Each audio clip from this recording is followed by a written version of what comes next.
All right, good afternoon. It's June 28, 2018, 1 p.m. This is the notice of public meeting for the Child Support Guidelines Committee. I am going to start with roll call, and I am concerned whether or not we have a quorum at the moment. Don't know if we have any of our members on the phone, but we'll find out real soon. We'll start with Kathleen Baker. Here. Karen Cliff. Present. Ellen Crecilius. Here. Senator Farley. Assemblyman Fumo. Judge Hoskin. Here. Nova Murray. David Castagnola for Nova Murray. Assemblyman Pickard. Judge Robb. Senator Roberson. Joseph Sanford. I'm here on the phone. Yay. Judge Shirley. Justice Stiglich. Kim Surratt, I'm present, and Don Throne. Okay.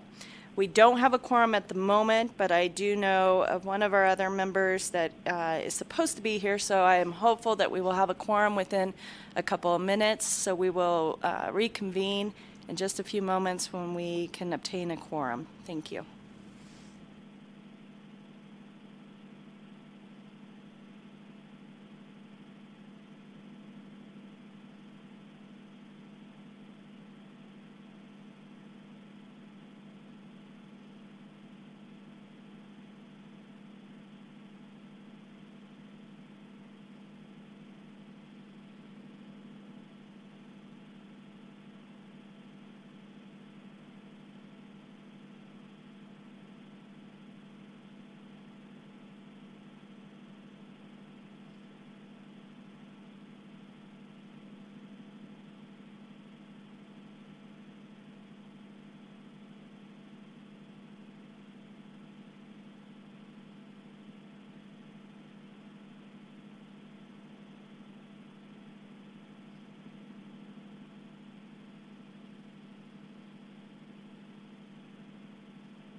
Okay, for those of you who are listening over the phone, we do have two members that are extremely close to coming in, so we will have a quorum and we'll start our meeting at that point. Thank you.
All right, let's start this meeting again. It's June 28, 2018, 1 p.m. We now have Judge Shirley with us, and we have a quorum.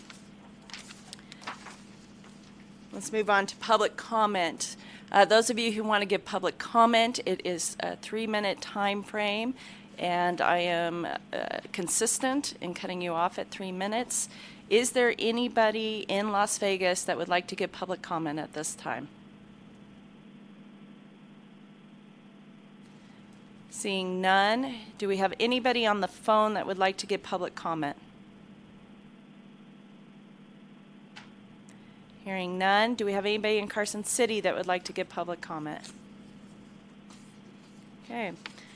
We will close that agenda item and move on to agenda item number 3, which is approval of meeting minutes from the June 12th, 2018 meeting. Do I have a motion for approval? Move to approve the minutes from the June 12th meeting. And do we have a second? Second. All right. All in favor, state aye. Aye. Opposed, Aye. state nay. Motion passes. All right, we will move on to agenda item number, what do we want to do first? Let's do agenda item number 5 for incarceration, and let's jump right into that language. Discussion and recommendations for child support obligations for incarcerated or involuntarily institutionalized parents recently released from incarceration or institutionalization. And I know, Ms. Cliff, you provided us with some information, and I know, Ms. Baker, you had some concerns over the language we already had. If either of you would like to start with some comments.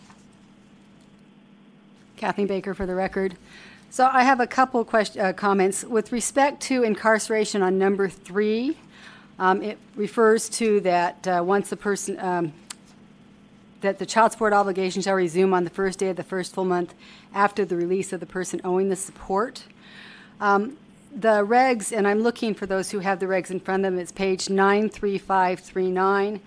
It's the first column about, 6-10 lines down. Specifically states that states should not automatically reinstate the order established prior to incarceration because it may no longer be based on the non-custodial parent's ability to pay, especially if the non-custodial parent is not able to find a job or find a job similar to pre-incarceration employment. So I believe that this particular provision is in violation of the regulations and would recommend that we strike Section 3. With respect to Section 4, it contemplates an administrative agency making changes or adjusting the child support. And to my knowledge, we do not have administrative agencies in the state of Nevada that make those adjustments. Those adjustments are either made by stipulation and order with the parties or in court. So I would also think that Section 4 would not be relevant to this state. And lastly, with respect to the suspension, I actually am not in favor of the suspension. I think that we really need to have hearings that will allow the court to evaluate whether or not the parties have the ability to pay. Some do, probably the majority don't, but some do. And right now, at least within the 40 agencies, if we find out that somebody is incarcerated, we need to bring that before the court.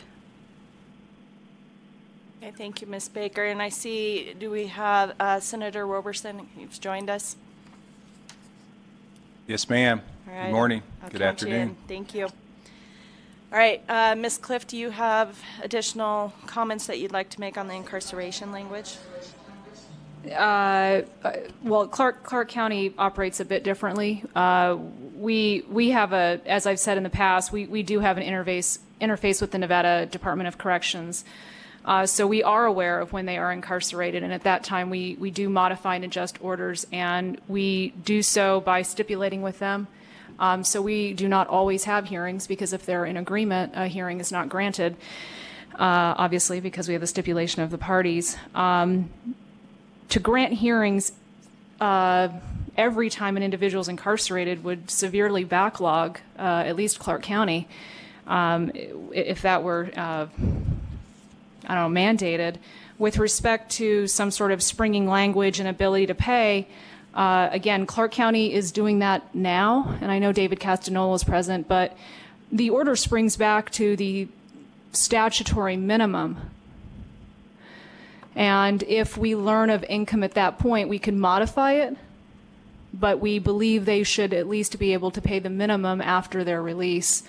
And that would be my position, is that hearing masters are given the discretion to set orders below the minimum if we have a minimum, but that we find a way to facilitate an order to sort of revert back to some reasonable amount. Otherwise, we'll have an incredible increase in child support orders that need to be modified. And that's going to create quite an issue for the courts.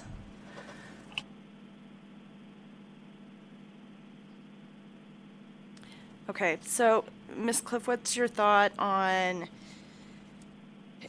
are you suggesting we still set a minimum and then we put into the incarceration language that the hearing master still has, or whoever may be hearing it, still has the ability to go below that minimum?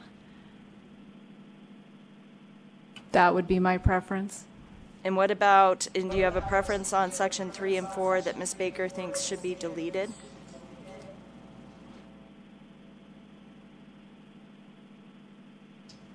Section 4, and I'm sorry, Ms. Baker, what was that section?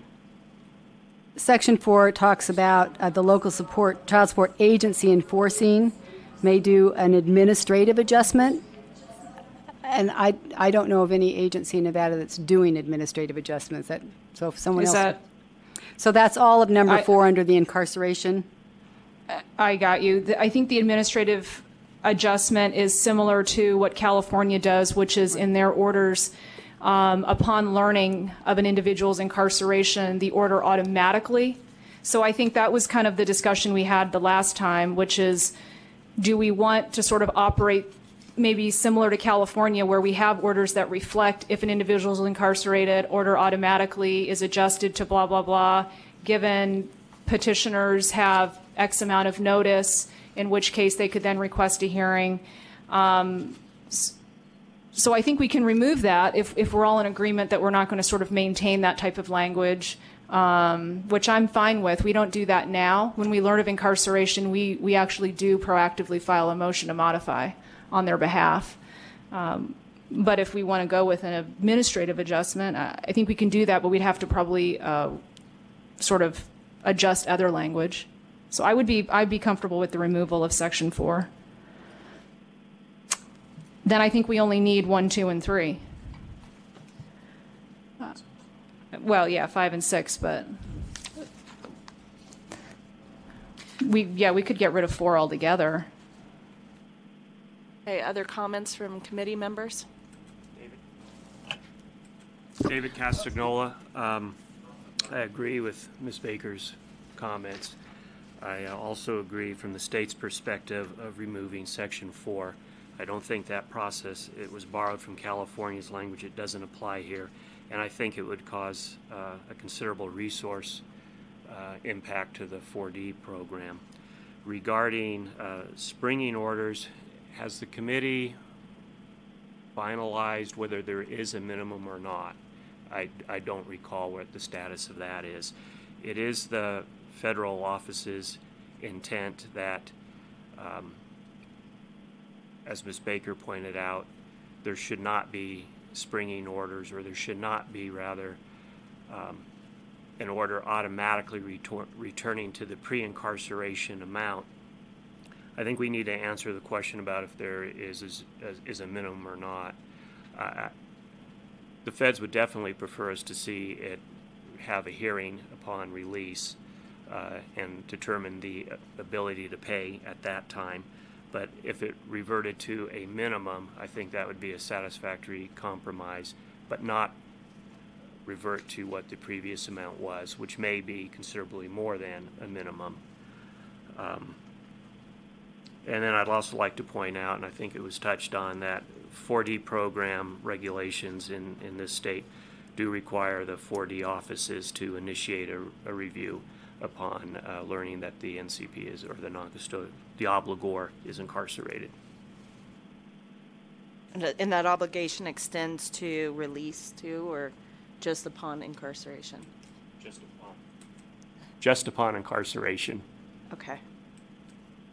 Other comments from the committee? Madam Chair, Judge Hoskin, I've got concerns. Well, let's try and stay consistent with the conversation that's been occurring. I don't know that it's really feasible, and I kind of agree with Ms. Cliff in Section 3 to deal with that and create another obligation. Probably the better way to go about it is to determine how it's going to go back and then put the onus on the obligor to seek a hearing. And that way we're not creating additional work for the 40 program or for the obligee. So that's my comment on Section 3. I do believe that Section 1B that starts with suspend in quotes, given the addition to the last line, it's technically not a suspension. You may want to replace suspend with reduction because we're not suspending anything if we're leaving it at the statutory minimum, which also would require a change in the first line of Section 3 if that's what we decide to do. I think we're misrepresenting if we call it suspend and then we're not really suspending anything.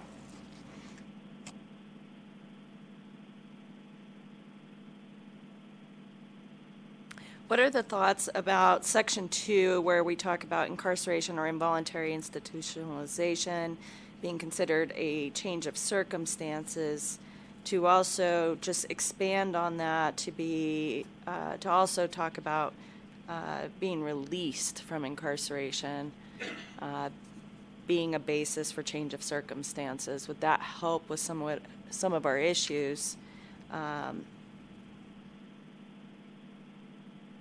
Now, of course, 1B, on the suspension, I agree it needs to be reduction versus just suspension, but we do have that by operation of law language in there, which is a little bit of our dilemma as far as hearings versus operation of law. But again, we've heard Clark County is doing some of that versus other counties, correct? Ms. Cliff? Yes, Clark County does do that. We don't provide hearings for every modification. We treat incarcerated parents just as we do any other set of parents. And if we can come to a stipulation, that's always our first bet to get everyone's buy-in on an order. Well, there is some contradictory language in here, though, because we're talking about whether suspending or reducing. If you go back to 2, it says all cases of incarceration or involuntarily institutionalization of the obligor qualify for automatic finding of substantial change in circumstances, and a review hearing shall be conducted. So there's a bit of a conflict in that language. That's because 2 and 4, like I said, are very similar to, 1B and Section 4 are very similar to what California has, which is the order is automatically suspended upon learning that a parent is incarcerated. It's done administratively. Therefore, the petitioner is able to receive a hearing should they disagree with this administrative process. If we were to remove 4, then we should naturally remove 1B as well. And then this would read more similar to what our process is now, which is incarceration is considered a changed circumstance. We can move forward with the modification, whether that's by hearing. And in Clark County, we have a local rule, EDCR 5, that actually requires us to try to meet and confer and work something out prior to setting a hearing. So we just have to be mindful of some local court rules statewide, but we don't treat incarceration any different than any other situation. The process to modify is the same. So my feeling is we can remove 1B in Section 4 and get to where we're going. The issue is just whether we have that no less than the minimum allowed by law, I think. Additional comments from the committee? Yeah, in subsection 2, we've created a mandatory determination that essentially incarceration shall be considered a substantial change of circumstance. I can think of some circumstances where that would not be the case. Do we want to make it mandatory language, or do we want to make it more permissive that it may be considered? And the one-offs that I'm thinking of may not be worthwhile to deal with. whenever we get something that concrete that it's mandatory, it always gives me a little concern. But I don't, with what Ms. Cliff just said, I don't have a problem with doing away with 1B, because all really 1B is defining suspension, and we've kind of moved away from suspension into modification. Well, and the language that I always liked in 4 was the language that talked about even if you're incarcerated, you may still have the means to pay support. And I still like that language. So I like us to keep a little bit of that, because that goes into, it's still a change in circumstances. I get that sometimes it's not because they're still earning income, but at least the court can make that assessment that they still have, despite being incarcerated, they still have a source of income that it could pay child support during their incarceration. This is Karen again, and I 100% agree with you. We do have individuals that have income and assets, so before any modification, we always run an income and asset check. There could be property. A lot of them also, I wouldn't say a lot, but there are certain facilities, especially locally, Casa Grande is one of them, where they are working, but they are still being housed in a facility. They also have federal prison industry wages, so there's absolutely, in some cases, an ability to pay. But I do think in subsection 2, we might need to put a period after change in circumstances instead of "and a review hearing shall be conducted." Just one little.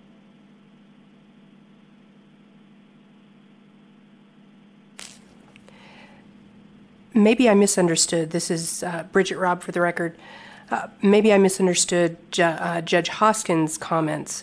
But if we are going to say that incarceration or involuntary institutionalization may be considered as a substantial change of circumstances, the next sentence says all cases shall qualify for automatic finding. If we're not doing that, I think we need to remove that entire sentence. And I don't know that I disagree with you. Comment that it should be may, and then my comment was kind of along the lines of, I'm okay with all of them being a grounds for change in circumstances for the court to still assess whether or not there's sufficient income to pay child support or not. But I'll tell you, all this, the main key element from the feds that is that last sentence of number 2 was the key language from the federal regulations that we really needed to make sure we got into this. It's really what started all of this. And then we lacked a definition for incarceration, which we really worked hard on that, a discussion about the 180 days. We've always had that minimum child support allowed by law kind of lingering out there because we didn't know what we were going to do with that. And again, I like the language about the court still being able to assess, just because you're incarcerated doesn't mean you can't pay. Right? So in a summary, or what I'm hearing, and I see if we're following along right now, it's we want to keep the language under 1A that defines incarceration or involuntary institutionalization. We want to keep the language in section 2, perhaps with a grammatical change after change of circumstances, with a period and a review hearing shall be conducted. We want to delete section 3.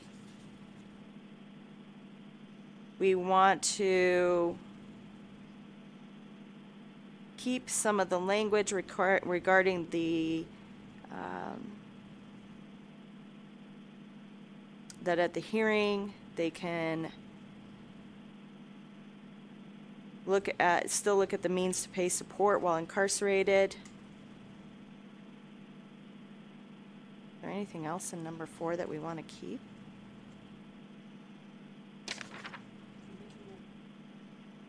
Madam Chairman, we can move that portion of Section 4 up to Section 2. My understanding was we were still talking about Section 3 because if I understood Ms. Cliff correctly, they do use springing orders going back to a minimum. And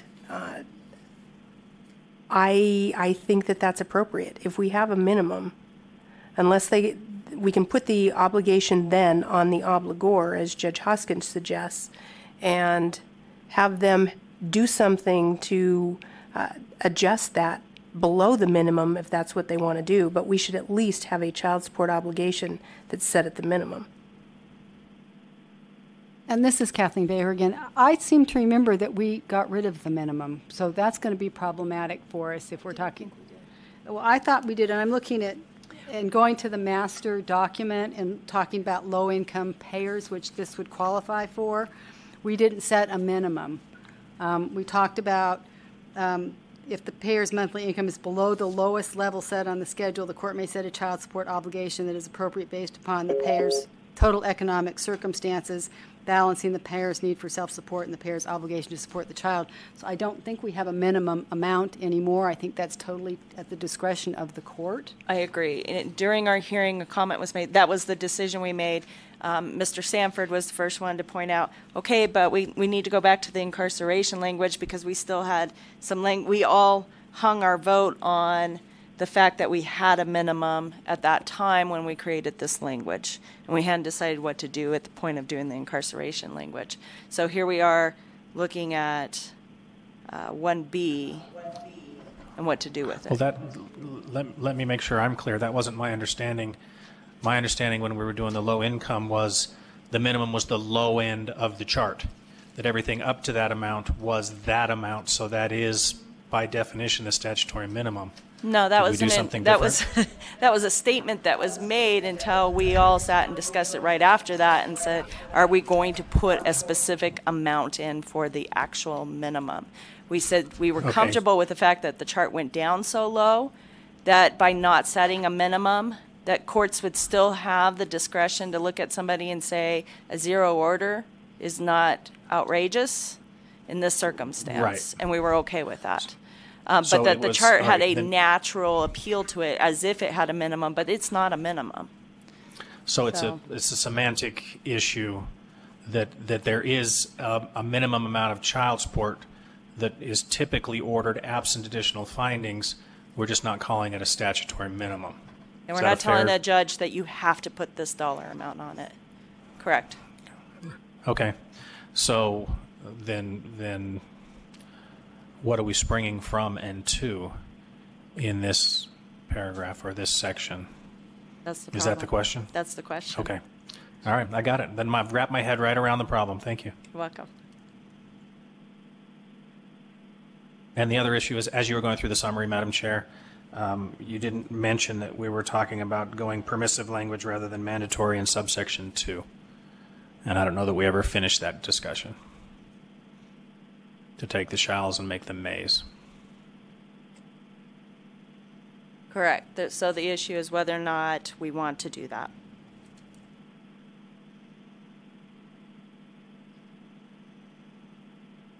And then to kind of follow up, we also want to keep Section 5 and Section 6.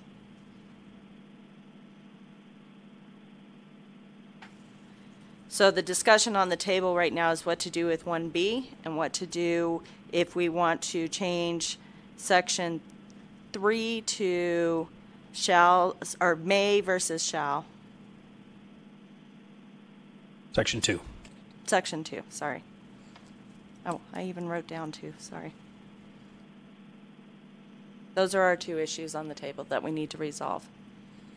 I think I would have questions about why wouldn't we consider incarceration as a substantial change in circumstances? I mean, it's not requiring a hearing. It's just saying that if somebody's incarcerated, that meets the criteria for review if requested. So I think in terms of having it shall be considered as a substantial change is appropriate. I don't know that I would require a review unless it was requested. I like it being shall. I would assume that a vast majority of those who end up in jail do not have the means to pay support. And that what the feds are having us look out for is, ongoing support orders that aren't based in reality. But I also don't want to force a mass load of cases through the court system. Madam Chair, I'm still having a problem with the second sentence in 2, because help me see how that isn't completely redundant of what was just stated in the first sentence.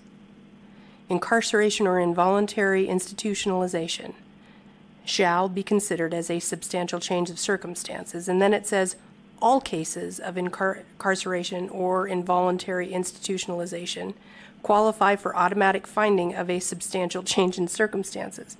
Isn't that exactly the same thing? I think it's redundant. I'd like to strike that second sentence. And this is Kathleen Baker again. I think we could say that a review hearing either may be conducted or shall be conducted upon the request of a party or an agency. I'm sorry, repeat. So rather than automatically requiring a hearing, which would clearly clog up the courts, I think that what they're doing in Clark County and what we also do in Washoe County in terms of stipulation would negate the need for a hearing, but that a hearing should be allowed if requested. So what specific language do you So I'm wanna looking at see? the end of page 2. So we're talking about appropriately adjusted on the non-custodial parent's ability to pay. And then if we strike all cases of incarceration up to circumstances, then it says a review hearing shall be conducted. I think that's where you have a review hearing may be conducted upon the request of a party or an agency or whatever. Those are the three that I would think of. But isn't that issue covered in subsection 5 on the next page? I think Judge Shirley is correct.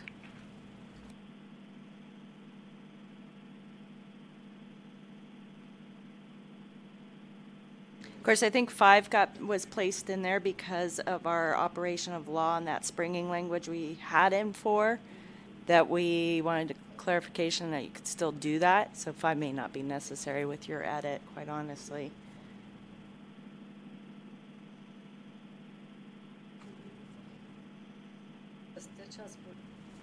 So that's for child support or arrears. So I think we just want to make it clear that based on the fact that we're thinking that a incarceration or involuntary institutionalization will be considered substantial change, I think we want people to know that they have access to the court if they want access to the court. So it doesn't hurt to have it. That's stated in section 5 in the disjunctive, not the conjunctive. It says child support or arrears amount. It isn't that it has to be the arrears amount.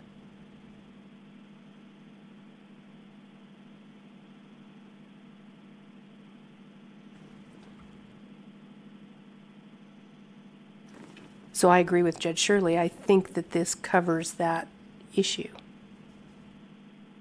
Judge Shirley raised an interesting question, though, is when is the triggering date? If there's a petition, do we go back to the date of incarceration, or are we looking at the date of release? Or the filing of the petition. This is Kathleen Baker. And if I remember, and I'd have to go back and look in the regs, but if I remember correctly in reading it, they said that you would have to look at what time was remaining when you were looking at the modification. So if you're 1 week away from your 180 days expiring, then it would not be appropriate to move forward on a 0 order.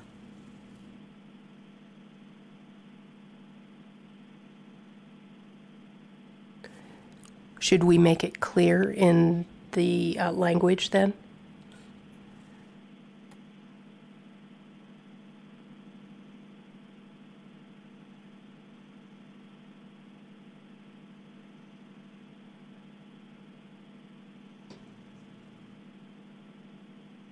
So would the suggestion be that in that first sentence, Judge Robb, with number 2, section number 2, incarceration or involuntary institutionalization shall be considered as a substantial change of circumstances to warrant a child support order be reviewed and, if appropriate, adjusted based upon the non-custodial parent's ability to pay, but do we say be reviewed and adjusted upon, and then give a specific upon the date of the request, or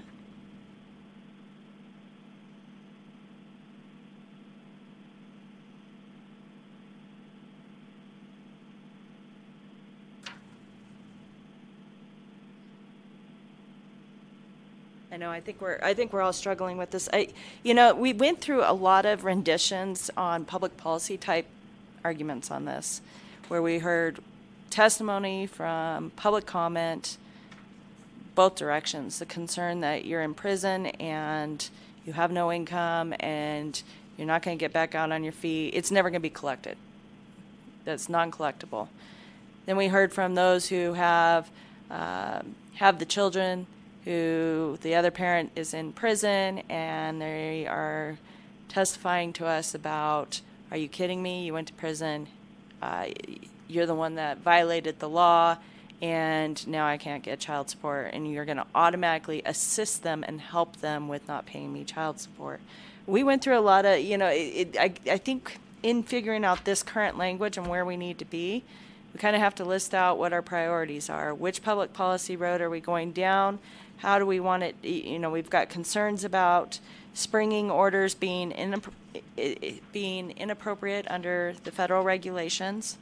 The federal regulations saying that point blank, we have to be clear that incarceration or involuntary institutionalization shall not be treated as voluntary unemployment, and income shall not be imputed to the person who is incarcerated or voluntarily institutionalized.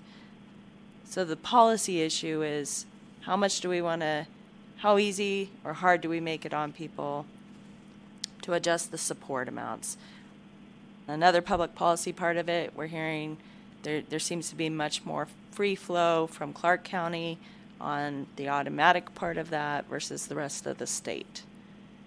Am I summarizing that right, where we're sitting? I guess what I'm looking for is some very specific opinion on policy on this and where we want to go so we get the right language set out right now. This is Kathleen Baker, and I think part of the dilemma that we're having is that the federal regs are telling us that we should have guidelines to set child support amounts that are based on the payor's ability to pay. And so we're taking incarcerated parents and we're putting them into a separate category and saying, well, you're different from the average parent because you've done something wrong, and so you're now institutionalized and incarcerated. And so although everybody else is going to be adjusted according to their ability to pay, we're going to change the rules for you. Right. And one of the things that the commentary had talked about was, that it favors obligors who attempt to avoid their obligations, but it says that the rule removes the collateral consequence of incarceration by requiring that orders for incarcerated parents be set based on the same standard as every other parent, ability to pay.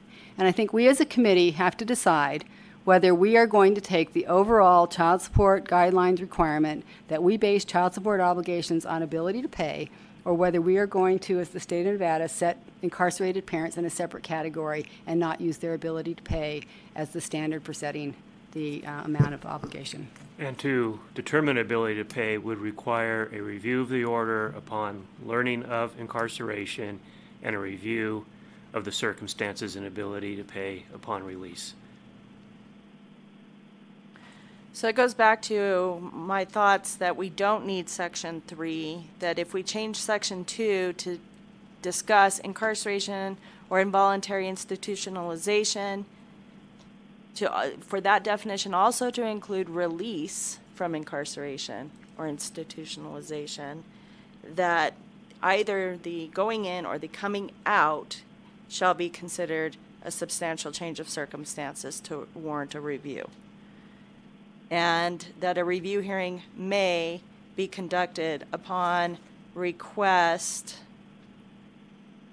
and we just have to decide how we want to define that. If we define it like in 5, where it's upon request from a local child support agency or a party from petitioning, or from a party. And then that last sentence that's so critical in number 2. If we do that, do we cover not needing Section 3 and not needing Section 4?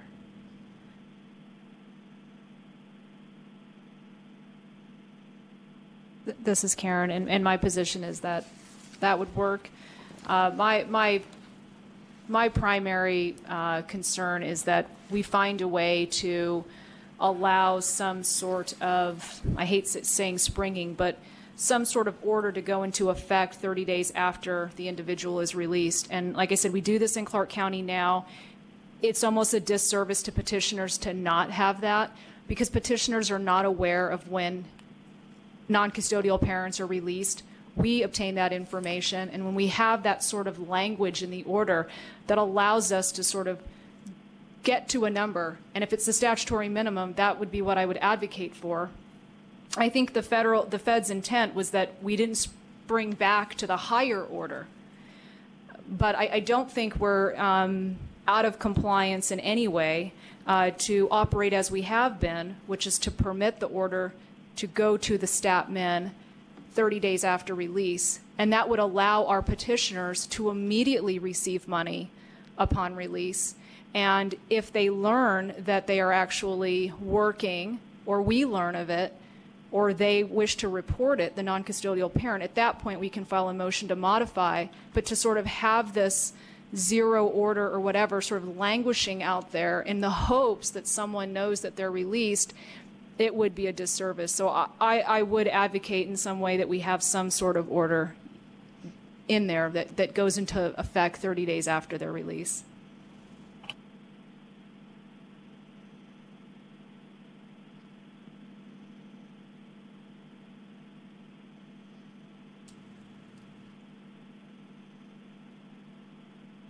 Thoughts from other committee members? Because I think those are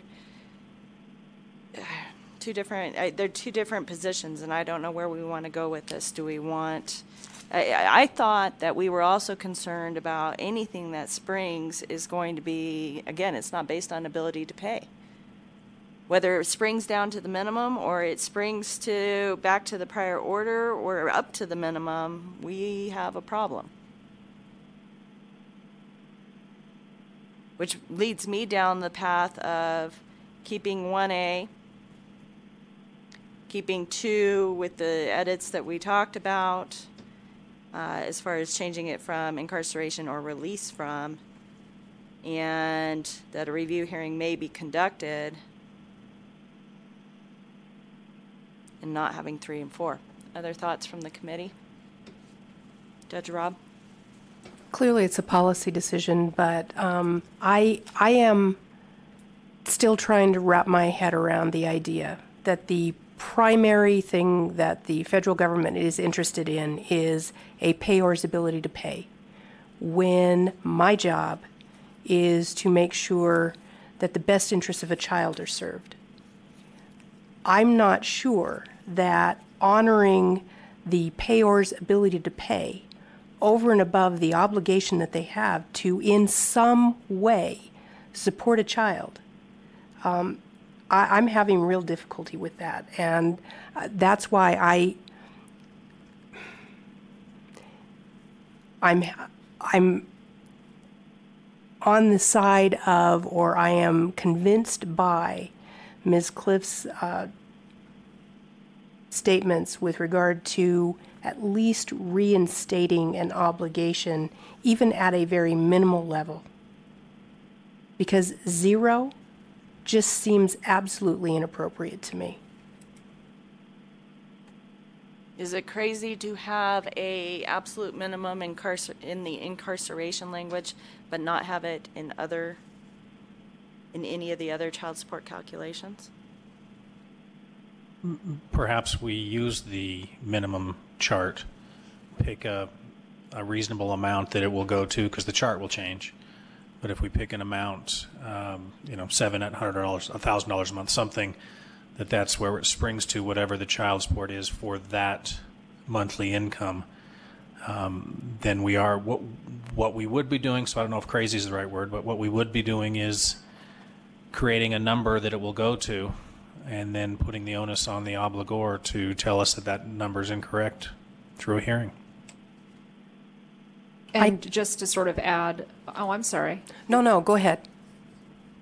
I was just going to say that I don't think it's odd to sort of have some sort of language that changes it from 0 to the statutory minimum, because we've specifically removed incarcerated parents and created language that's very specific to them and what we do in this situation.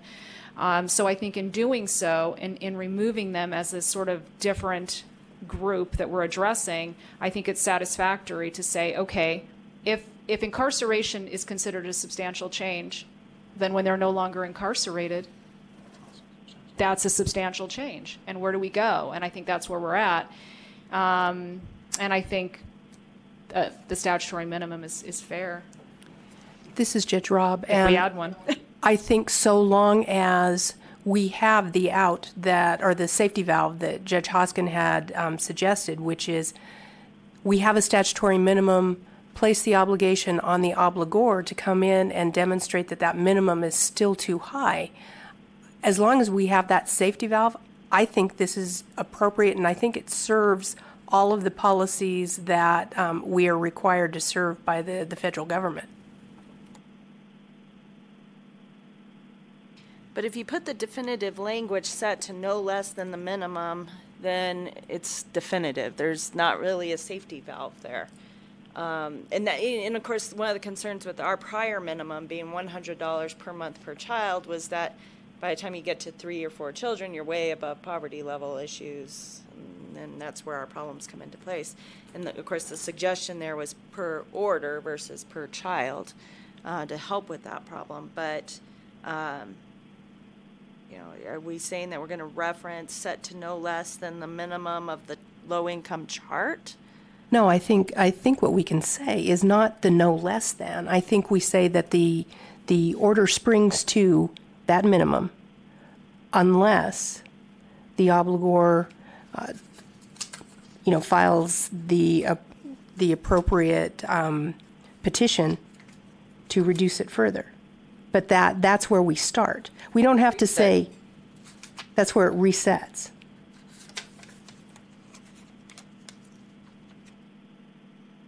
So do we just pick the absolute lowest amount on the low-income chart? Yeah, it was right in the $80 range. Without putting a specific dollar amount in here?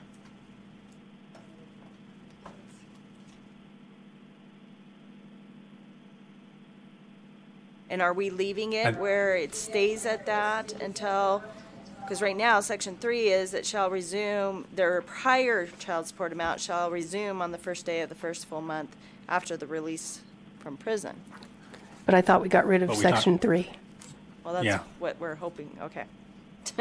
That's where I'm Yeah, and trying to I make think as sure long as we're you- staying on the same page. I think with as that. long as you avoid the no less than language and just say that's what it'll go to, then it still leaves the option for further consideration, as does the minimums in the low-income chart.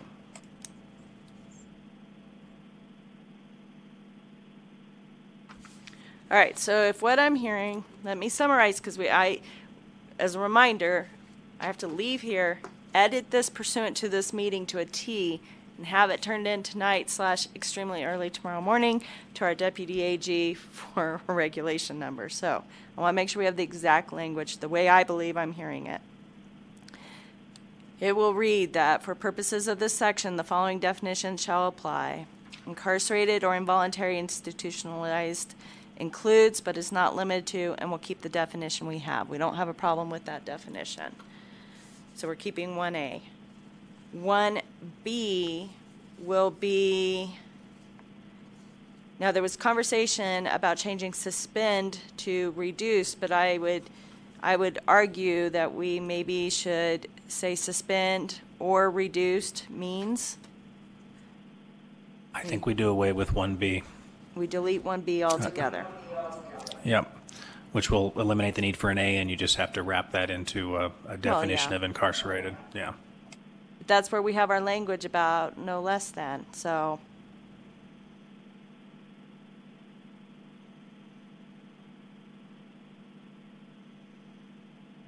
So we're going to create, okay, so we are going to have 1A stay exactly as is, and whether A stays there or not, we'll worry about that later. We're going to keep the definition. The next section will be incarceration or involuntary institutionalization or release from shall be considered as a substantial change of circumstances to warrant a child support order to be reviewed and, if appropriate, adjusted upon the non-custodial parent's ability to pay. A review hearing may be conducted upon request of local child support, upon the request of a local child support agency or a party, period. Incarceration or involuntary institutionalization shall not be treated as voluntary unemployment, and income shall not be imputed to the person who is incarcerated or involuntarily institutionalized. We're not going to keep number 3, or the current language of number 3. We're going to create a new 3. So, Kathleen Baker for the record. So as far as a new 3, we could say if child support is reduced during incarceration or involuntary institutionalization on the first day of the first full month after the release of the person owing support, child support obligation shall be set pursuant to, and we'll reference this chart, pursuant to the lowest monthly income percentage per child of the chart. Because this says monthly income up to $759, and so that would presumably be 0 to $759. So I think that we would probably fall within our guidelines at that point. So for one child, at least right now, it would be $80, 2 would be $110. Okay, and we're okay with it resuming still on the first day of the first full month after release? Yes. Okay. Sorry to throw this into the works, but what if the judge determines at the hearing that yes, the person's incarcerated, but they have means to pay? Then when they get released, all of a sudden their order springs up to be a minimum. No, because the first part of that says if the child support is reduced. either suspended or reduced during incarceration. what if it wasn't? What if it's reduced? Let's say they're paying $1,000 per month and it's reduced to $500, which is more than what the minimum is. So then our language should say that Should the court the higher of the amount, it should either be should this be in the order when the court reduces the child support based upon incarceration, that upon release the institutionalized person shall pay, and they set the amount then? Right. Well, they should pay either, if they are already paying a higher amount, they should pay the higher amount. If the lowest on the chart is higher, but the court then they should pay probably that. set that at the hearing when they reduce the child support. Correct, but we should, if we have this language in here about them coming out of incarceration and that it shall resume on the first full day of the first full month, what we want to say is it shall resume to either, and not resume, because that word's deceiving. The child support amount shall be the higher of the two, either the lowest amount on the chart or the amount already established during incarceration. Okay. And rather than resumed, it would be the ongoing child support obligation shall be set at? Set to the lowest level on the chart, or if a current order is higher, the higher amount. Madam Chair, Bridget Robb for the record. Section 3, the last sentence, I think should still be there because that's the safety valve. That's what lets people come in and seek a modification downward if that's what they need. Yes.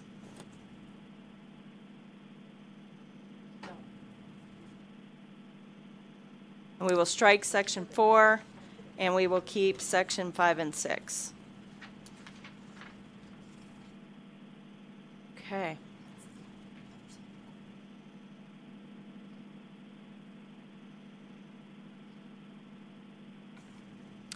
Any additional edits? Did we all follow this? Okay. I'm wondering if at the end of paragraph 2, as you've modified it, if it wouldn't be good to put some kind of language that the court shall also determine if the incarcerated parent has the means to pay support while incarcerated or institutionalized. Yeah, that's that language I can borrow from 4A2. Yeah. Yeah, and pull that up there. And make it the court rather than the agency.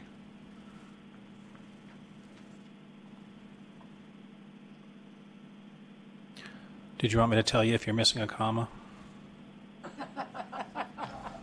On the old language or the new language? Where would the comma be? Yeah. Yes.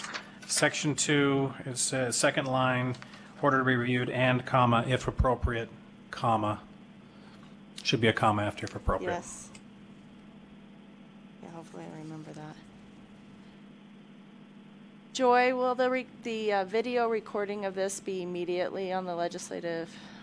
No, for me to review tonight when I'm... Okay, you can make me a copy. That will work. Okay. I'm taking as great of notes as I can, so, okay. I would move to approve it as discussed. Second. Any further discussion?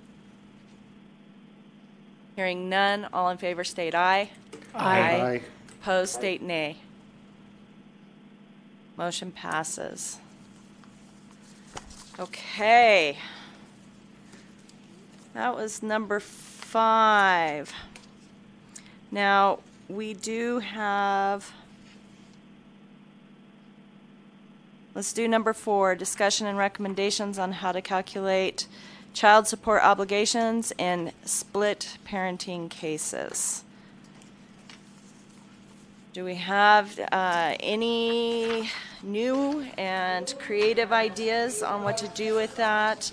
For now, under step 2, or step 1, I apologize, on page 2, I left it redlined on that section because we did not come to an agreement yet. We had come to an agreement on primary and joint physical, but that language was still up in the air. That language that is there is based on the amicus brief of the Family Law Executive Council on the Miller case. Does not mean it's the right method, but it's a method, and I did not receive any proposed new methods from anybody in the interim since the last meeting, but let us know if you have an idea on this. Madam Chair, Yes. Judge Hoskin, and I did indicate at the last meeting that I would go back through the amicus brief from the family law section because the language didn't seem to be clear enough for me. So my thought was that I could go through and clean it up. And after going through the brief and looking at it, the only suggestion that I have is that it's missing an end step. And my suggestion is that if we take the last sentence in the paragraph above, then the respective obligation shall be offset, copy that and put it at the end of this, then it seems to complete the calculation consistent with the calculation in the amicus brief. So my suggestion is that we add that sentence to the last, to the end of that paragraph, and then it'll complete the calculation.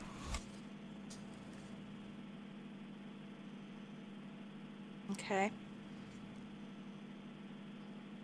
Any other ideas, comments, suggestions on how to calculate this, if not this?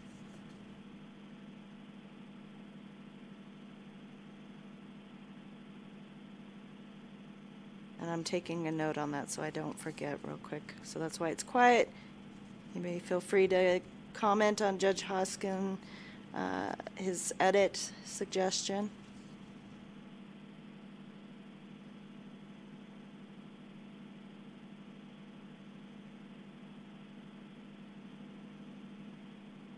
Do we have a motion? Move to adopt. I move to accept my edits. Move to adopt as edited by Judge Hoskins. Great. Judge Hoskin, do you want to be the second? I would love to. All right. Any additional discussion? Hearing none. All in favor state aye. Aye. Aye. Opposed state nay. Motion carries. Okay.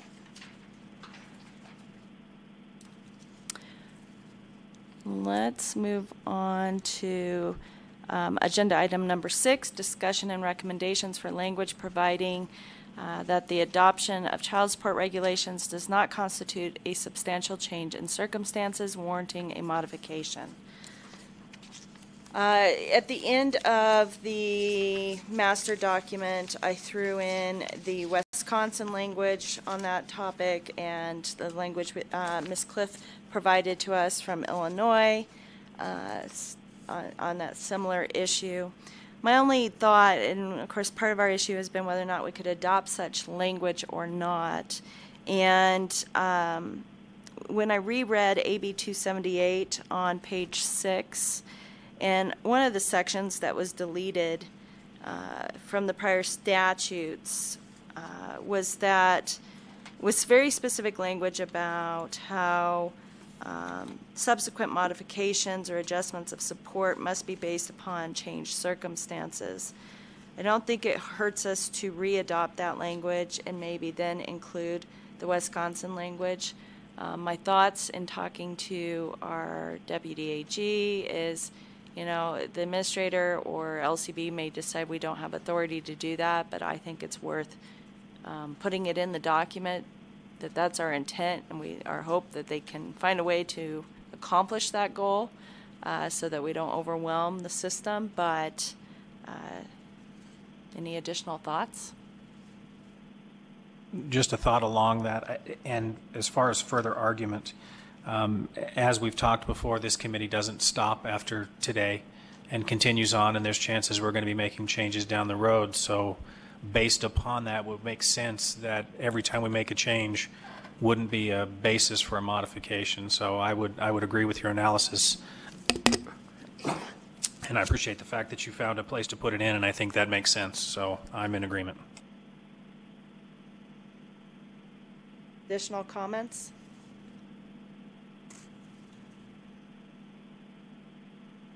All right.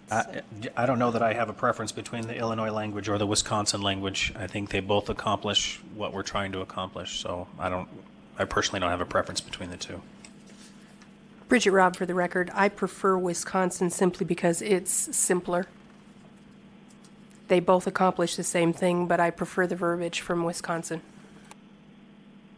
Well, in all fairness, I wrote the Wisconsin one with just the parentheses of child support because they had statute numbers there, and I didn't take the time and energy to clean up the Illinois language into something that didn't have the statute numbers in it. So do we have a motion along those lines?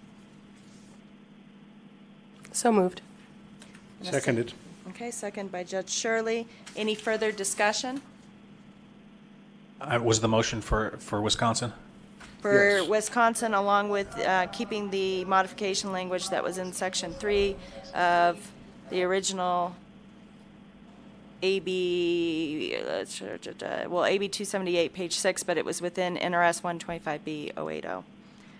Okay. So I'll incorporate Thank the you. two together. Any further discussion? Hearing none, all in favor state aye. Aye. Aye. Opposed state nay. Motion passes. Okay, agenda item number 7, which is really just looking at the master document in its totality. You will notice on page 2 for salary and wages, we had made a motion to incorporate that overtime pay language. I kept it redlined because it was fresh drafting of the language we had a motion on. I just wanted everybody to see it in case I made an error there that needed to be edited. And I just borrowed the language from the Nevada case law for that. I don't know that it necessarily needs a motion unless somebody has a motion to make an edit to that and change it. Otherwise, we should be okay. But I wanted to point it out.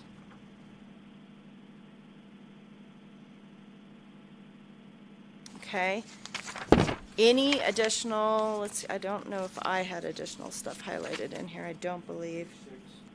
Yeah, on page 6, I still had that Wisconsin language in there, just in case anybody, I wanted everybody just to be able to see it and read it regarding the Social Security, but I don't necessarily have an edit on that. But it can be deleted before it goes to LCB for a reg. We don't need to keep it unless anybody wanted to use it or make an edit to page 6.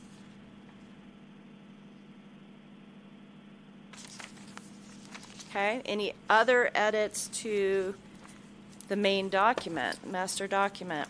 I just had a comment on one of them, on it's page 5, the low-income payers. So it says that we would use the poverty guidelines from the preceding year, and it would be determined by January 31st. So the poverty guidelines are usually released at the end of February. So if they're released in February 2018, you're going to have a multiple year lag there. Is that the intent, or did we want? No, I don't think that's the intent and all. We just had. Okay. I think part of that was borrowed. So I would probably change the date to March, because if you change it to the end of March, then you could use your 2018 guidelines for 2018 rather than having to use the 2017 guidelines. Do you see what I mean? I see what you're saying, yes. Okay. Very good catch. Would you like that to be a motion? Sure. Okay. Second. All right, any further discussion? All those in favor state aye. Aye. Aye. Opposed state nay. Motion carries. And then I have Madam insert Chair. low-income chart, and to be clear, that is the low-income chart based on the most recent one that we received, based on the 16% being the low number. Okay, yes, sir? Is that what is section A on the third line below low-income payers? Is that what we're referring to when we say set forth in section A above? Okay, I'm not seeing section A. Where is it? Oh, Line, I I don't see see it. section A either. That's why I'm asking the yeah, I question. agree. We don't have a section A. Right.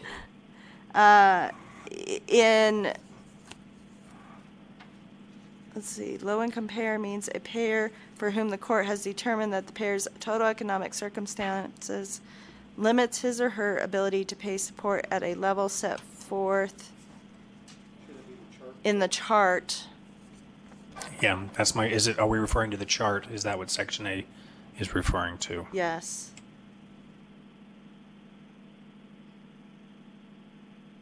Okay.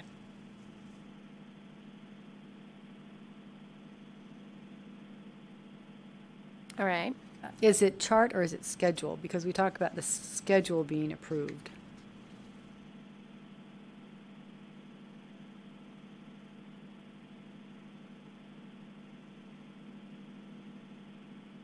Any preference on the word chart versus schedule? As long as we're consistent, I don't have a problem. Preference? No one cares. Let's do schedule. Okay.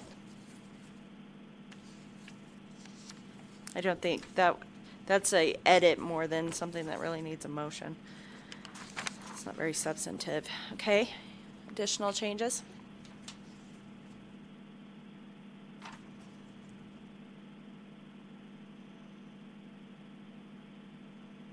Just a question. I know we've talked in the past about the notes and the notices, and we do or don't want to keep those in. I know we've got one on page 8. Is that informational, or is that intended to be part and parcel of the proposed language? Well, page 8 is notice language, not a note. That's the notice language that has to be included in the order. But under gross monthly income, we did have some notes on page 3. Unless, was I missing something there, Judge? On that emancipation? No, I just want to okay. make sure that was the intent. And I think the note in on page 3 is intended to be part of the language. Versus a note, Because, right. So I don't know if we want to change it to note. I think when I put that together, it was language that I took from somewhere else, and I don't remember where now. But I think it does need to be included that it's subject to the adjustments, and then a reference to that section. I agree. And then on page 4, the very end of section 12, right before imputation of income, we have another note.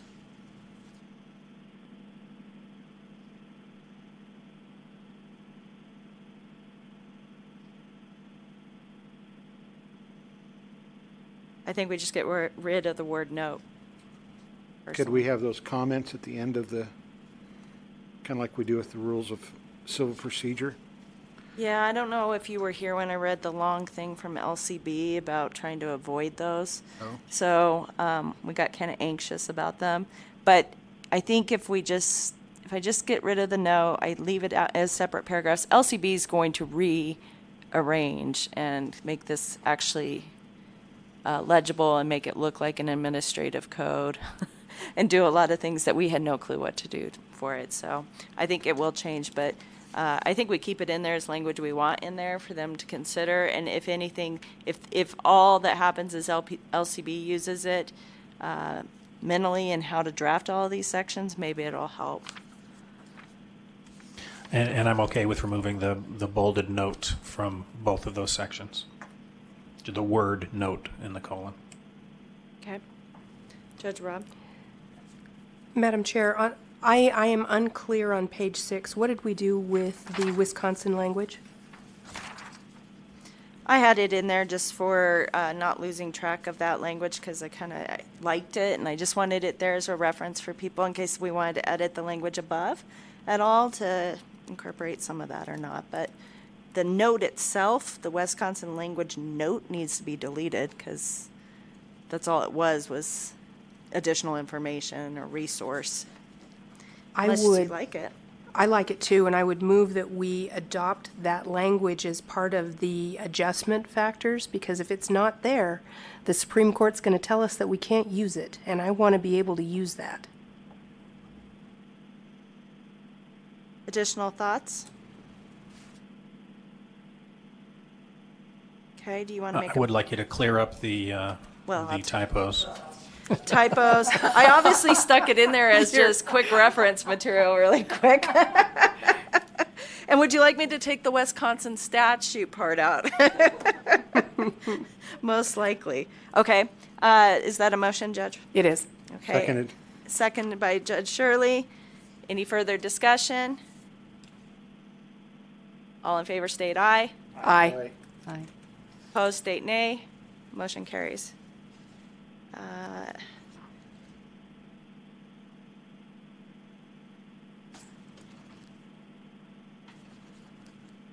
Okay. Anything else? I'm afraid to move off of this agenda item. I have to be really honest. I'll give you a moment to take a good look at it.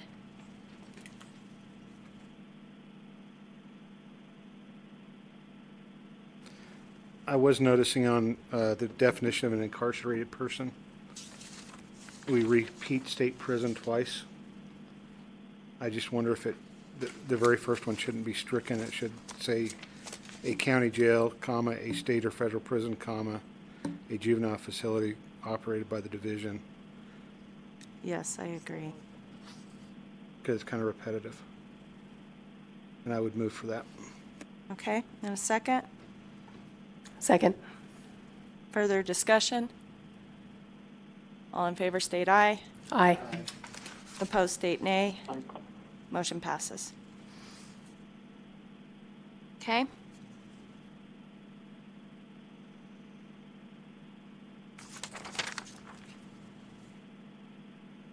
Yes, sir.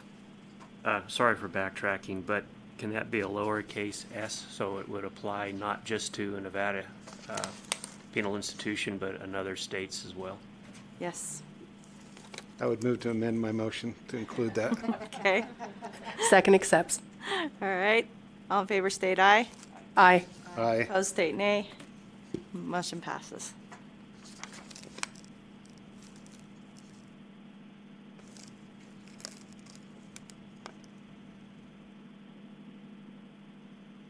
I had to write myself a very clear note on that because I've written all over this page at this point.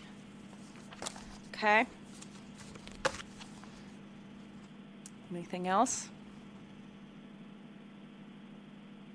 Do you need more time?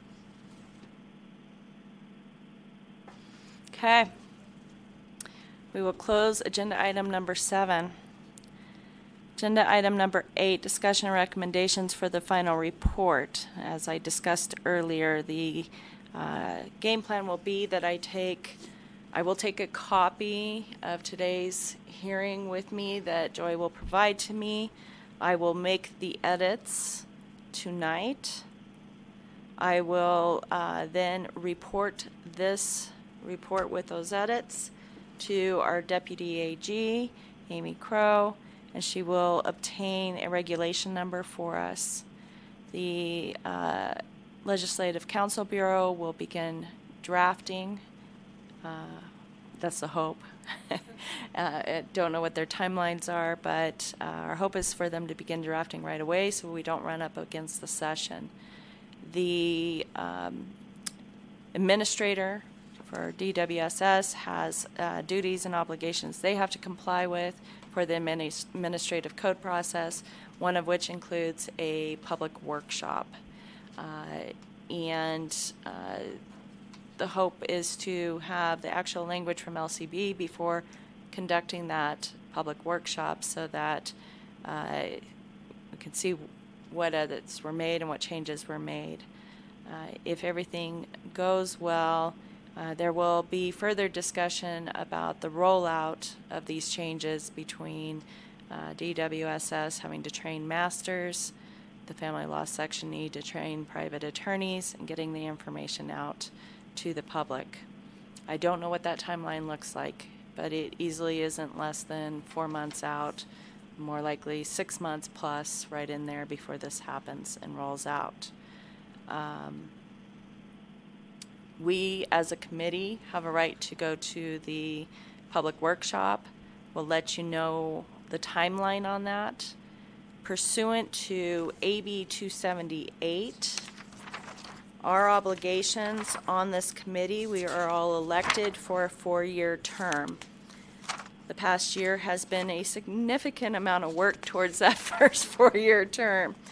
So, and at a minimum, pursuant to the statute, we are to meet no less than once each of those years.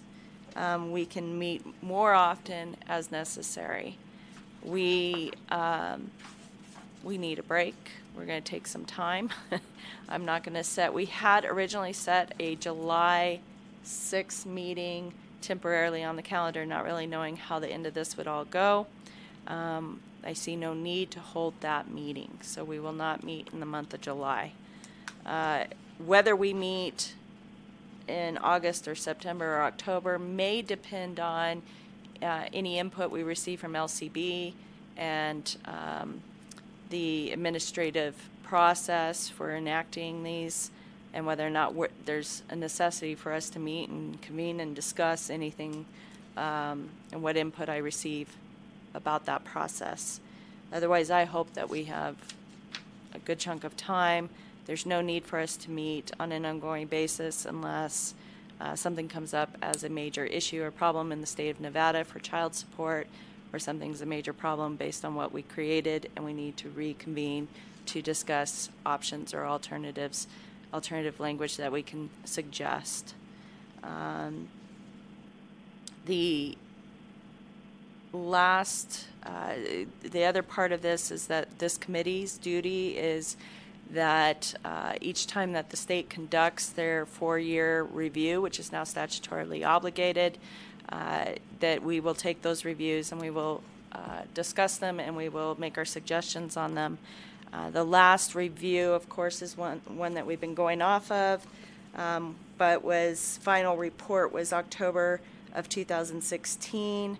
It was, I believe, May of 2016 that she was hired to begin the data collection for that, which would suggest that 2020 would be the next paid review that will be done, which should contemplate all the changes we made here. One of the problems in this report and one of the discussions to be had before another review is done is